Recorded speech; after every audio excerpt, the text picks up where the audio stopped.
కాంగ్రెస్ లోకి చేరికలు కొనసాగుతున్నాయి. Husnabad BJP incharge AP house fed మాజీ చైర్మన్ బొమ్మ శ్రీరామ్ చక్రవర్తి కాంగ్రెస్ గుటికి చేరారు. ఆయనతో పాటు మరికొంతమంది నేతలు హస్తం తీర్థం పుచ్చుకున్నారు. జూబ్లీహిల్స్ లోని ముఖ్యమంత్రి నివాసంలో సీఎం రేవంత్ రెడ్డి వీరికి కాంగ్రెస్ కండువా కప్పి పార్టీలోకి ఆహ్వానించారు. లోక్సభ ఎన్నికల్లో బీఆర్ఎస్ ఒక్క సీటు కూడా గెలిచే పరిస్థితి లేదన్నారు భట్టి. ఖమ్మం జిల్లాకు బీఆర్ఎస్ నేతలు చుక్క నీరు ఇవ్వలేకపోయారని విమర్శించారు. గోదావరి నీళ్లతో ఖమ్మం జిల్లా రైతుల కాళ్లు కడుగుతామన్నారు భట్టి విక్రమార్క. ఖమ్మం జిల్లా బోనకల్లో ఎన్నికల ప్రచారంలో బీఆర్ఎస్ పార్టీపై విరుచుకుపడ్డారు. ఎన్నికల కోడ్ ముగియగానే ఇందిరమ్మ ఇళ్లకు భూమి పూజ చేసి అర్హులైన వారికి కేటాయిస్తామన్నారు. 6 గ్యారంటీల హామీలను కూడా ఖచ్చితంగా అమలు చేస్తామన్నారు భట్టి. ఎంపీ ఎన్నికల్లో కాంగ్రెస్ పార్టీ అభ్యర్థులను గెలిపించాలని కోరారు భట్టి విక్రమార్క. మంత్రి పొన్నం ప్రభాకర్ మానవత్వం చాటుకున్నారు. రోడ్డు ప్రమాదంలో గాయపడ్డ వ్యక్తిని దగ్గరుండి ఆసుపత్రికి తరలించారు. హుజురాబాద్ లో ఎన్నికల ప్రచారం ముగించుకుని కరీంనగర్ వెళ్తుండగా తిమ్మాపూర్లో గుర్తు తెలియని వాహనం ఢీకొని ఓ వ్యక్తి అపస్మారక స్థితిలో పడి ఉండటాన్ని మంత్రి గమనించి తన వాహనంలోని ఆసుపత్రికి తరలించారు. అతని వివరాలు తెలుసుకుని కుటుంబ సభ్యులకు సమాచారం ఇచ్చారు. మెరుగై చికిత్స అందించాలని డాక్టర్లను ఆదేశించారు. సీఎం రేవంత్ రెడ్డి ప్రజలకు ఏం చేస్తారో చెప్పకుండా తనను తిట్టడమే పని పెట్టుకున్నారన్నారు మహబూబ్ నగర్ ఎంపీ అభ్యర్థి డీకే అరుణ. తనను అవమానించినంత మాత్రాన రేవంత్ విలువ పెరగదు కానీ రోజు రోజుకు దిగజారుతుందన్నారు. అరుణమ్మ కల్తీ రక్తమని ఇష్టం వచ్చినట్లు మాట్లాడుతున్నారని ఆగ్రహం వ్యక్తం చేశారు. రేవంత్ రెడ్డి ఎవరి పక్షాన పోరాటం చేయలేదని, జిల్లా అభివృద్ధిలో రేవంత్ భాగస్వామ్యం లేదని తెలిపారు. లక్కీ డీప్ లో రేవంత్ రెడ్డికి సీఎం పదవి తగిలిందన్నారు. అధికారం అహంకారంతో విర్రవీగితే కేసీఆర్ కుటుంబానికి బుద్ధి చెప్పినట్లుగా రేవంత్ కు ప్రజలే బుద్ధి చెప్తారన్నారు డీకే అరుణ. బీఆర్ఎస్ ఎమ్మెల్యే మాజీ మంత్రి కేటీఆర్ సంచలన వ్యాఖ్యలు చేశారు. సిరిసిల్ల కార్యకర్తల సమావేశంలో పాల్గొన్న కేటీఆర్ మరో 6 నెలల్లో రాష్ట్ర రాజకీయాలను కేసీఆర్ శాసించే స్థాయి వస్తుందని ప్రత్యర్థి పార్టీలకు షాక్ ఇచ్చారు. కేసీఆర్ రుణం తీర్చుకునేందుకు సమయం ఆసన్నమైందన్నారు. కాంగ్రెస్ ఓటు వేస్తే దొంగ హామీలకు మద్దతు ఇచ్చినట్లు అవుతుందన్నారు. ఈ ఎన్నికల్లో 10 నుంచి 12 సీట్లు బీఆర్ఎస్ గెలిస్తేనే రైతు రుణమాఫీ చేస్తారని కేటీఆర్ అన్నారు. 10 ఏళ్ల నిజం కేసీఆర్ అయితే 10 ఏళ్ల విషయం మోదీ అని, 150 రోజుల అబద్ధం సీఎం రేవంత్ అని ఫైర్ అయ్యారు. పెట్రోకెమికల్స్ రంగంలో భారత్ 2వ స్థానంలో ఉందని, మోదీ నేతృత్వంలో భారత్ నెంబర్ 1 అవుతుందని బీజేపీ జాతీయ అధ్యక్షులు జేపీ నడ్డా తెలిపారు. 2 పడక గదుల ఇల్లు పేరుతో కేసీఆర్ మోసగించారని, ఇప్పుడు పీఎంఏ వైపు పథకాన్ని రేవంత్ రెడ్డి కూడా ఉపయోగించుకోవట్లేదన్నారు జేపీ నడ్డా. రాష్ట్రానికి 3 వందే భారత్ రైలు సేవలు అందించామని ఆయన గుర్తు చేశారు. విమానాశ్రయాల సంఖ్య 148కి పెంచడంతో పాటు లక్షలాది గ్రామాలకు అంతర్జాత సౌకర్యం కల్పించిన ఘనత బీజేపీకి దక్కుతుందన్నారు జేపీ నడ్డా. దేశంలో 80 కోట్ల మంది పేదలకు ఉచిత రేషన్ అందిస్తున్నామన్నారు. దేశంలో మత కలహాలు కావాలా, శాంతి కావాలని బీజేపీ రాష్ట్ర అధ్యక్షుడు కిషన్ రెడ్డి ప్రశ్నించారు. పార్లమెంట్ ఎన్నికల్లో ప్రతి ఒక్కరూ ఓటు హక్కు వినియోగించుకొని ఓటేసిన తర్వాత ఫోటో తీసుకుని సోషల్ మీడియాలో పోస్టు చేయాలని కోరారు. ముషీరాబాద్ లో నిర్వహించిన యువ సమ్మేళనంలో ఉత్తరాఖండ్ సీఎం పుష్కర్ సింగ్ ధామితో కలిసి పాల్గొన్నారు కిషన్ రెడ్డి. కాంగ్రెస్ హయాంలో జమ్మూ కాశ్మీర్లోని 42,000 మంది పౌరులను ఉగ్రవాదులు చంపారన్నారు. మోదీ హయాంలో సర్కిల్ స్ట్రైక్స్ చేసి ఉగ్రవాదులను ముట్టబెట్టానన్నారు. ఆదిలాబాద్ పట్టణంలో కాంగ్రెస్ పార్టీ ఎన్నికల ప్రచారంలో స్పీడ్ పెంచింది. అసెంబ్లీ నియోజకవర్గ కాంగ్రెస్ పార్టీ ఇన్ఛార్జ్ కంది శ్రీనివాసరెడ్డి నేతృత్వంలో పట్టణంలో వార్డుల వారీగా అభ్యర్థి ఆత్రం సుగుణ తరపున ప్రచారాన్ని హోరెత్తిస్తున్నారు. జైనత్ మండలంలో ఆదిలాబాద్ అసెంబ్లీ ఇన్ఛార్జ్ కంది శ్రీనివాసరెడ్డి పర్యటించి ఆత్రం సుగుణను భారీ మెజార్టీతో గెలిపించాలని ఓటర్లకు విజ్ఞప్తి చేశారు.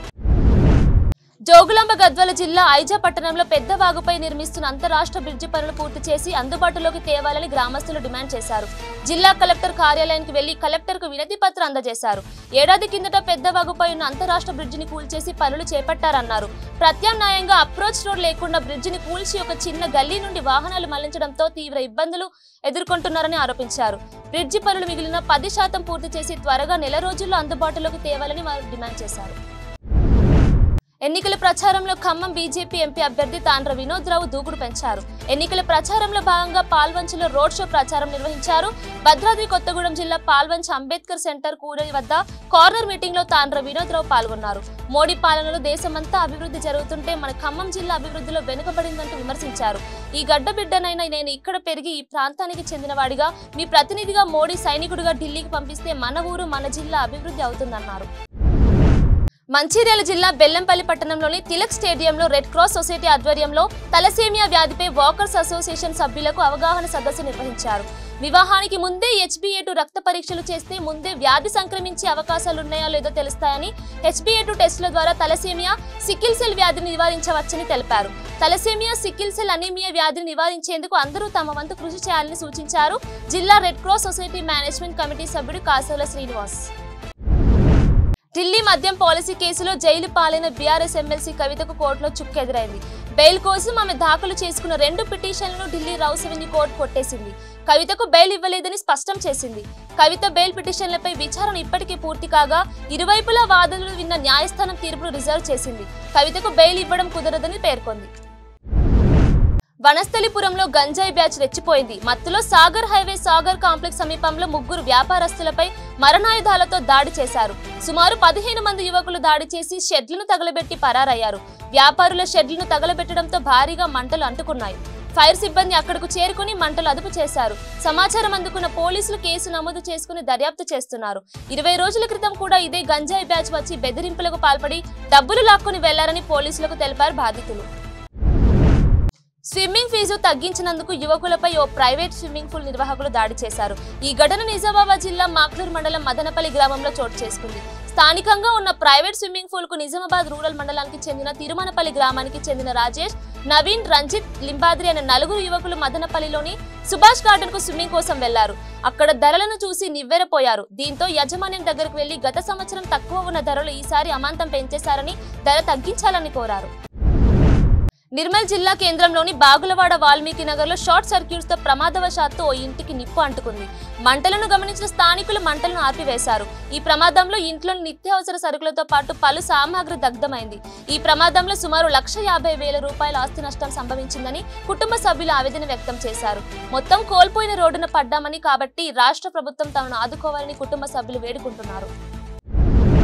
కామారెడ్డి మండలంలోని చిన్న మల్లారెడ్డి గ్రామానికి బాలుడు ప్రమాదవశాత్తు నీటి సంపులో పడి మృతి చెందాడు. గ్రామానికి చెందిన దేవరాజు కొడుకు అన్విత్ ఇంటి ముందు బాల్తో ఆడుకుంటుండగా బాల్ నీటి సంపులో పడటంతో బంతి కోసం వెళ్లిన చిన్నారి ప్రమాదవశాత్తు సంపులో పడి మృతి చెందినట్లు కుటుంబీకులు తెలిపారు. ఇవాళ పలు జిల్లాలకు వాతావరణ శాఖ రెయిన్ అలర్ట్ ప్రకటించింది. భూపాలపల్లి, ములుగు, భద్రాద్రి, ఖమ్మం, నల్గొండ, సూర్యాపేట, మహబూబాబాద్, వరంగల్, హన్మకొండ, యాదాద్రి, భువనగిరి, రంగారెడ్డి, మహబూబ్ నగర్, నాగర్ కర్నూల్, వనపర్తి, నారాయణపేటతో పాటు జోగులాంబ, గద్వాల జిల్లాలో భారీ వర్షం కురిసే ఛాన్స్ ఉందన్నారు వాతావరణ శాఖ అధికారులు. ఉరుములు మెరుపులతో కూడిన వానలు పడతాయన్నారు. గంటకు 30 నుండి 40 కిలోమీటర్ల వేగంతో ఈదురు గాలులు వీస్తాయని ప్రకటించారు అధికారులు.